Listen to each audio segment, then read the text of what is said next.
ব্যাটারিগল্লি দোয়াপাড়া সার্বজনীন পুজোজ্জীবন পরিষদ সিংহবাবুর বাড়ি হাজারি লাইন থেকে উত্তম পাল্লে কারখানা থেকে আমরা প্রতিমা নিয়ে আসছিলাম। ঠিক আছে, প্রতিমা নিয়ে আসার সময় আমরা খুব সুশৃঙ্খলভাবে প্রতিমা নিয়ে আসতেছি। হঠাৎ করে এই যে এটা কি বলে কদম মোবারক শাহী জামে মসজিদ তোরণ এর সামনে যখন আমাদের ভ্যান গাড়ি দাঁড়ায়, হঠাৎ করে উপর থেকে কিছু দুর্বৃত্তকারীরা প্রতিমার উপর পানি নিক্ষেপ করে। প্রতিবাদ করতে যখন আমরা কিছু ছেলে উপরে উঠি, তখন ওরা আমাদের তিনজনকে আটকে রাখে। দুর্ভাগ্যবশত আমি চলে আসছি, আমার হাতে আঘাত। ওরা মারছে কি দিয়ে? ইট পাটকেল ছুটছে। এরপরে দুইজন ছিল ব্যাট স্টাম্প। ঠিক আছে, এটা কি দিয়ে মারছে? এটা ইট মারছি, ইটও মারছে, ইভেন প্লাস্টিক ঘষা ঘষি লাঠি ঘুষি এরকম মারতেছে, ইভেন অনেক কিছু করতেছে। এখন অলরেডি আমাদের দুজনকে আটকে রাখছে। এখনো ছাড়ে নাই?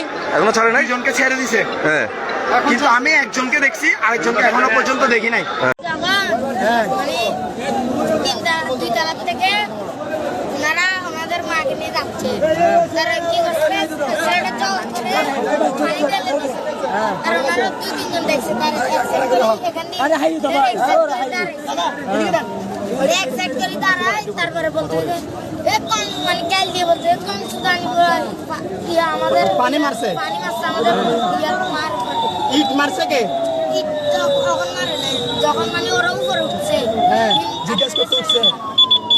মানে বলতে কে মারছে তারে ওই সাইডটাকে মানে যে সাইডটাকে আমি দেখাচ্ছি ওই সাইডটাকে মানে ধরে আনি বলতে ও এতে তার ওই সাইডটাকে 5-6টা চাপড় মারছে। তারপর 2-3 জন বাঁচাচ্ছে, তার 5-6 থেকে 20 জন চলে আসছে। তারে আপনাদের সবাইকে ওরা মারতেছে, লাঠি দিয়ে ধরে রাখছে দরজা জন্নাজার। অর্ধেক ছেলে গেছে, একটা ছেলেকে যে মায়ের মানে আমাদের হিন্দু ছেলে দুইটাকে পিটাইছে না? ভালো মতো, বেশ ভালো মতো পিটাইছে। একটাকে মানে কি অলরেডি পিটে ফেলছে। আর আমাদের আমার থেকে জিজ্ঞেস করেন, আমি বলতেছি আমি সাথে ছিলাম তো, আমার চোখের সামনে আমার হাত থেকে আমার এখনো পর্যন্ত তোমার নামটা কি? তোমার নামটা কি? ও স্বীকার করছে, ওরে হেফাজতে দিয়ে আসেন। ভাই আপনাদের হেফাজতে আর কোনো কথা? আয় ভাই, আর কিছু আছে? ভাই আর কিছু আছে? আর কিছু আছে?